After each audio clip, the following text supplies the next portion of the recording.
Naimbag daw tayo amin. Kamusta po kayong lahat? Sana po nasa mabuti kayong kalagayan saan man panig kayong mundo naroroon yan. Yun no, for today's video po ay ito po at tayo po ay maghuhukay po ng ating papalagyan po ng haligi. So yun, nagsisimula na po tayo. Ito pong naka-square na to po yung ating huhukayin. Pinalagyan ko po kay kuya ko kahapon paggagaling niya po sa trabaho dahil po mayroon silang mga trabaho ay tayo na po muna at magbabayanihan muna po kaming mga babae dito habang sila ay nasa trabaho. So tara po, samahan niyo po muna ako. So yun na nga po, inaayos ko pa lamang po tong pattern po natin sa paghuhukay para po kahit matanggal na tong mga nandito na nakabaon na mga maliliit na stick ay pwede na at hindi na tayo malilito sa pinakasukat. So sinimulan na po natin para naman po makapag-umpisa tayo at makarami hanggang sa mamayang hapon. So habang hindi pa masyadong mainit dito sa parting to ay ito na po muna yung aking gagawin or huhukayin. So tara po, samahan nyo na po ako. Ito na po yung siguro yung simula ng ating paggagawa or pag-aasikaso ng ating ipapatayong maliit na kubo para naman po sa ganon ay makuha natin yung mga gamit natin sa Maynila at hindi na tayo umuupa doon na wala naman po tayo. So hindi ko pa po kasi kinukuha at wala pa naman po akong paglalagyan or pagsisiksikan kasi maliit or masikip din po yung bahay ng aking mga kapatid dito sa probinsya. So tara po, samahan nyo po muna ako sa ating paghuhukay journey for today's video. At nung magising nga po yung aking kapatid na isang lalaki ay tinulungan niya po ako. Panggabi po kasi siya at nakatulog po siya kanina. So yun po yung aking hinuhukay kanina ay tinuloy na po niya at ako naman po ay mag-uumpisa ng panibago po at another na hukay. So ayun na po pala, nagbigay po pala ng kape at pandesal yung aking hipag habang kami huhukay dito kasi hindi pa po kami nag-aalmusal sa mga oras na to. Inuna ko po kasi to para hindi po masyadong mainit at hindi po kami abutan ng tanghali sa paghuhukay. At hindi naman po apurahan tong ating pagpapagawa ng kubo dito dahil hindi naman po tayo yung taong may budget niya. Inaantay pa po natin yung susunod nating revenue para naman po makabili po tayo ng mga gagamitin. So kaya kahit dahan-dahan po muna, kahit kami-kami lang po muna dito ang gumagawa ay inuunti-unti lang po muna namin kasi sa totoo lang po ay naantay ko pa po yung ating revenue dito sa ating pagbablog para naman po mag-unti-unti po tayo ng paggawa. Kahit hindi po biglaan, at least may napupuntahan po yung ating nagiging sahod or nagiging revenue. Kaya sana po naghihiling po ako sa inyo at naglalambing na baka pwede pong pakishare po ang ating mga video kahit mga simple lamang po ang ating mga nagagawang video ngayon dahil po malaking tulong po sa amin lalong lalo sa amin ni Kuya Lito at syempre sa iba po naming pamilya. Pero syempre ang pangako po namin sa inyo pagka nakatapos po kami ng paggawa ng kubo rito ay aatupag naman po tayo ng mga ibang gawain or pagtulong sa mga iba nating mga kapamilya or mga ating mga manonood. Syempre sa mga nangangailangan po talaga pupunta po tayo doon, pero syempre uunahin lang po muna namin na i-safety yung aming mga sarili para naman po mayroon tayong tuluyan or tulugan na dito sa probinsya. Mahirap naman po kasi kung tayo tutulong na agad-agad sa mga ibang nangangailangan pero tayo ay talagang walang-wala pa. Pero alam ko naman na may awa ang Panginoon at alam naman niya ang ating hangarin kaya sana patnubayan po tayo sa ating mga tatahakin na buhay lalong-lalo na dito sa probinsya. So yun, sa mga nag-aalala naman po sa mga gamit namin sa Manila ay kukunin po namin yon. Naantay ko lamang po na magawa kahit haligi lang muna at bubong tong ating kubo ay para may lagayan or paglagakan na ako ng mga gamit natin sa Maynila kasi unang-una sayang naman po at may mga sentimental value po yung mga yon at lalong-lalo na sa mga mahalagang gamit namin ni Kuya, lalong-lalo na sa mga papeles namin na galing po sa kasal. At alam ko naman po na nandyan kayo bilang nagmamahal sa amin, na hindi nang iiwan sa amin. Nandyan po kayo lagi para tulungan kami sa mga layunin namin na ganito sa probinsya. So ayan, nandyan na po pala yung ate ko. Ngayon po ay wala po ulit siyang pasok kasi holiday po, at yung isa pong nakaitim ay yung aking hipag na si Ate Nancy. Tinulungan na rin po nila ako kasi wala naman na po daw silang ginagawa. At syempre si ate ko po yung nakapink kanina ay umuwi po siya rito pagka alam niyang wala siyang gagawin at wala siyang pasok sa trabaho at may mga gagawin na katulad nito dito sa aming probinsya. Napakasaya lamang po kasi tulad ng ganito ay hindi po nawawala sa pamilya namin ang bayanihan. Yan, sa totoo lamang po wala po akong naibibigay sa kanila sa ngayon na budget. Sadyang minsan nga po wala pa sa pangmerienda ay okay na okay po silang tumulong at willing na willing po silang tumulong. Kaya napakasarap po, napakasarap sa pakiramdam natin na may mga ganitong pamilya. Sana hindi po mawala ito sa aming pamilya at sana patuloy po hanggang sa mga susunod na henerasyon ng aming pamilya. At yung isa naman pong nakaupo doon na nakaitim din ay ang aking isang hipag po na si Nika. Isa rin po siya sa mga natulong sa amin dito.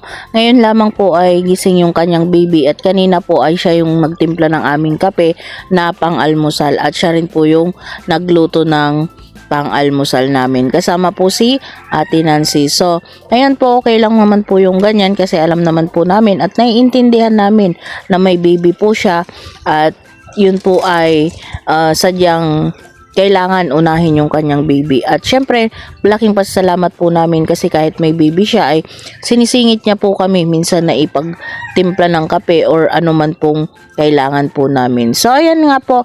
Pasensya na po pala kayo sa aking boses ngayon at ang inyong lingkod ay hinihika dahil sa init po ng klima dito sa probinsya. Init po ng tanghali at lamig po ng madaling araw. So, pagpasensyaan nyo na po ang aking voice over ngayon. Pasensya na rin po kayo dahil sa mga hindi nakakagusto ng ating pagbo-voice over ay pasensya na po talaga kayo. Minsan po kasi ay talagang hindi ko lang mapigilan na dito po kasi sa aming malapit dito ay mahilig pong magpatugtog. So, kailangan na po nating mag-adjust at kailangan po natin ng ganitong voice over kaysa naman po mawalang bisa yung ating mga vlogs. So, yun. Balik po tayo sa ating hinuhukay. Nagtig-itig isa na po kami para po mabilis sana. Pero hindi naman po namin binibigla kasi mahirap naman po yung biglain yung katawan namin na hindi naman matagal po na hindi kami gumawa ng ganito. Sa totoo lamang po nung nagpatayo po sila dito ay sila rin po yung gumawa ng ganito. Kasama po yung mga tiyahin ko, mga tiyuhin, pumunta po sila rito para tulungan. Ito po kasi hindi naman rush kaya hindi na po kami nagtawag ng tulong sa mga tiyahin at tiyuhin po namin kasi sa totoo lamang po ay hindi naman po ganun ka-rush kasi wala pa pong tayong masyadong budget. Kaya inuunti-unti lang po natin hanggang sa magka-budget po tayo at magka-revenue sa susunod na sahuran ng ating pag-YouTube. So, ayun na nga po. Kahit mga busy po kami dyan ay hindi po nawawala sa amin yung chikahan at biruan sa mga ginagawa po namin para po hindi po namin maramdaman yung aming pagod or aming ngalay sa paghukay po diyan. So, mas maganda po kasi pag may mga kasama kang ganyan na nakaka-jamming mo sa mga kwentuhan para naman po hindi kayo mapagod at hindi po ninyo mamamalayan ay matatapos nyo rin yung inyong ginagawa kahit sa tingin niyo ay hindi nyo kaya. So, yun, nai-inspire lang din po kami sa mga ibang nag-YouTube na mga kababaihan na kaya din pong gumawa ng mga ganito. Kaya sabi po namin, syempre kaya naman po ng iba at sanay naman po kami sa hirap na mga gawain ay kayang-kaya din po namin itong mga ganito. Pero nandyan po yung gabay ng aking kuya na si Kuya Randy dahil siya po talaga yung gumagawa ng mga ganito at nangungontrata po ng mga bahay-bahay sa mga kapitbahay or sa mga kakilala po niya. So ayan, patuloy po niya kaming ginagabayan dyan at siya po yung nagsusukat, nagbibigay ng sukat sa amin para po sa aming mga ginagawa. Kaya syempre bilang mga hindi naman ganito sanay, nakikinig po tayo para naman sa susunod ay may nalalaman na po tayo sa mga ganitong gawain. Napakasarap lang din po sa pakiramdam dahil ang alam po natin ay gawain lalaki lang po ang mga ganito, pero hindi po natin alam ay mas may kaya din po yung may mga babae kasi na gagawat na tatapos din natin yung mga gawain ng lalaki. Kaya be proud mga babae na marunong din sa mga ganitong gawain at natututo rin sa mga ganitong gawain dahil wala pong mabigat sa taong may gustong or wala pong mabigat na trabaho sa taong porsigido. So ayun, maraming salamat po. Yung pang paalam niya sa akin, yun pala, may iba na siyang pinupuntahan. Iba like, Parang ganun, may lalaki niya po. Tapos niya po, yung inihirin niya po mga bata, yung walang kasama. Eh yung pinakaano po, meron po akong PWD na anak. Bulag po siya, bulag. okay? Eh yung nadating ko ng bulag ng madaling araw, parang kumakain siya ng sarili niyang kasi bulag na po. Gutom na gutom sila. Natutulog sila, wala siyang kain. Gusto sumbong mga kapitbahay, parang ganun lang po. Okay. Na umiyak, gabi-gabi. Ang kawawa talaga sa kondisyon ng mga anak, especially ngayon iniwasan ng nanay nila. So ngayon, sir, ikaw lang po nag-alaga sir sa, di ba? Yes po.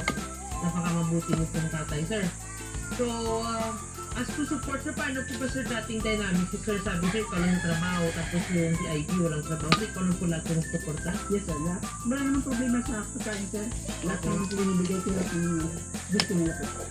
So, si IG, sir, basically, walang trabaho for the duration, sir, ng 12 years kayo yung relationship. So, never talaga sa trabaho. Wala po sir. Okay. Ano naman, sir, sa So, ano yan, sir, sir, bali, gumaro, sir, sa bahay niyo, sir, wala, hindi na sir nag-sit up o nagtayod, sir, lang.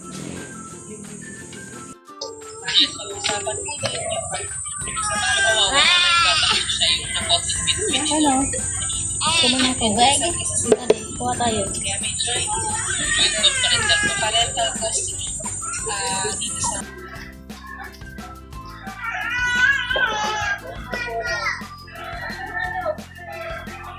Pasang ka na yung mga nagkanak ko! Mabagal ni ano yan, Kinak? May isang pato na lang ko!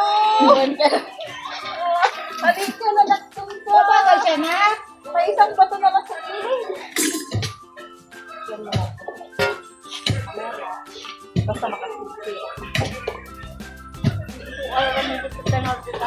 Ay, ay, ay! Ang sisinig ko, makita na.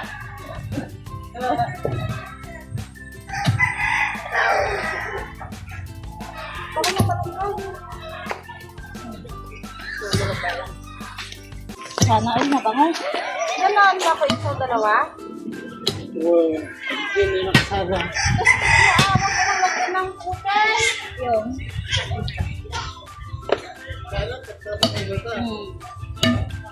Tama na kami ni Baga.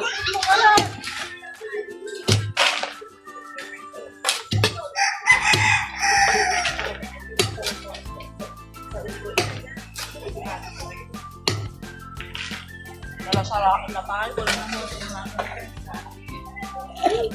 Nagbumba ang garot ko. Ganun. Hindi mo nakababa. Nagsisitin mo. Ano ba yan? Sa iyo na. Wala na kanimanang nanay. Ako lang ako. Tapos may supay di makabasa. Bito ang supay kitulong ko. Gusto nga iyan ko na siguro ng mama. Tapos sabi mo, ginagalit niyo ako eh. Paano niya pinapagalitan niyo ako, ginagalit niyo ako. Siya pa yung ginagalit niyo. Siya na ngayon nagpapagalit.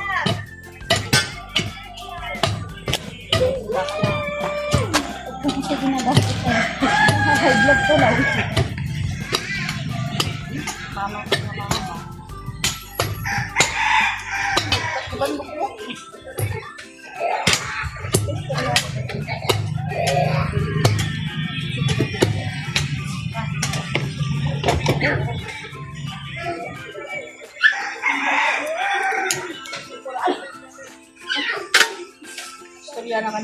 anak, sinabot na din. Gutom na raw siya. Nagmanang na tayo.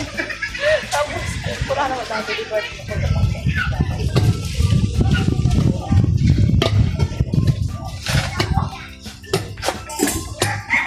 Amis na rin yung kanyang ama pag naglalakok. Ha? Amis natin yung ama niya pag naglalakok-lakok siya. Kaya naman eh. Habang pang-uli balasan na.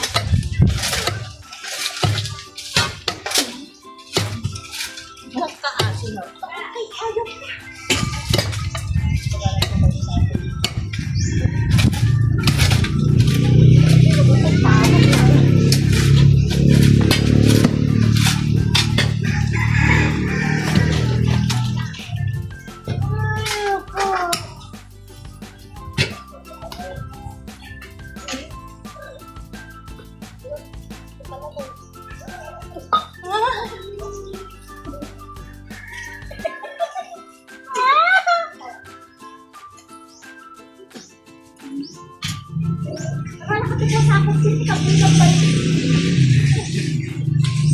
Hindi na fly mo din pa rin.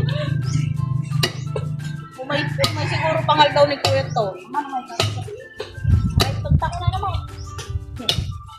Ay, lalayon niyo. Ay, lalayon niyo. Ay, hindi makabari. Hindi mo ba sa pati. Nagbabari.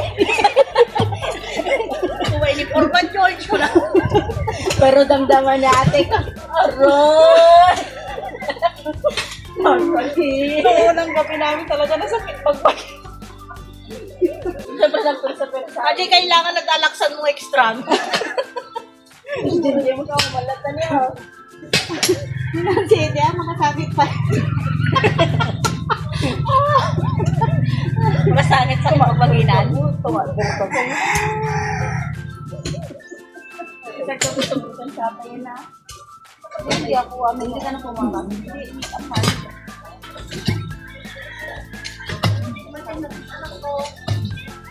Awa, nagkarin, pagkaray! Kaya ko na gawin. Kaya ko na duwagan niya at yung nagkagkari. Buyog ako, sa'yo pa naman. Pasmata! Nagugos na tinakot na. Hey! Jen, tutulog na tayo? Matulog ka na? Nagtulog ni Jinky. Eh, matulog ko na ako. Tayo na marugan na yung namamatay. Samang bato na. Saan ba tayo, Jinky?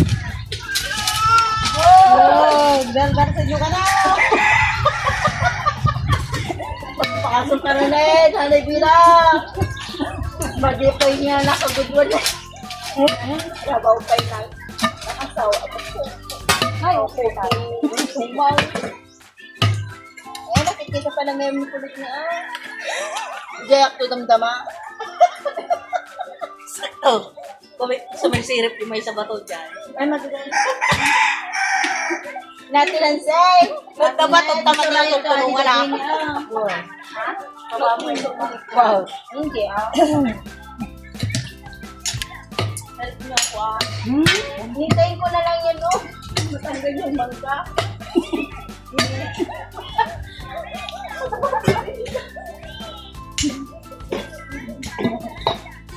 Yung mga may sata na ka, nabubunong nila ka.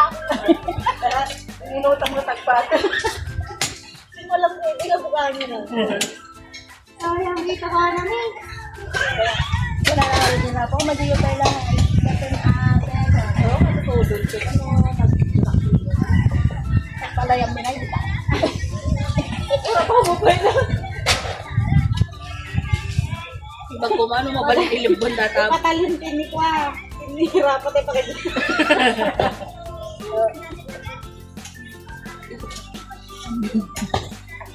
Yabay mo kailangan. Yasa mo kailangan. Kailan niya mo marugyan o. Tapos lang siyang aroday lang. Nagbayag ko nga yung kuka.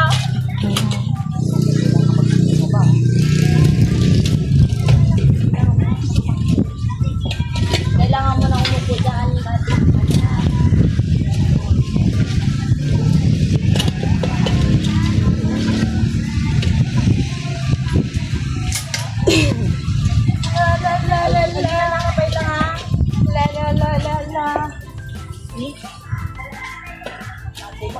tungod niya. Yung makakalkal na. Makakalkali. Daga pa. Daga. Daga.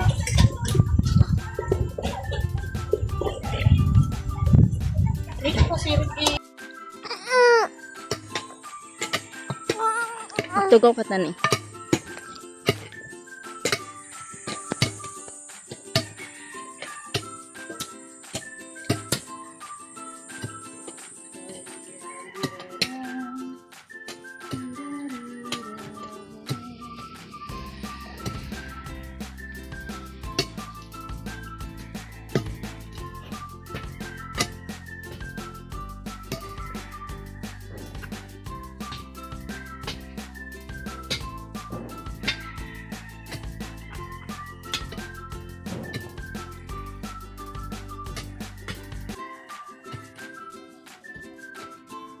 Dito ako sa bangir.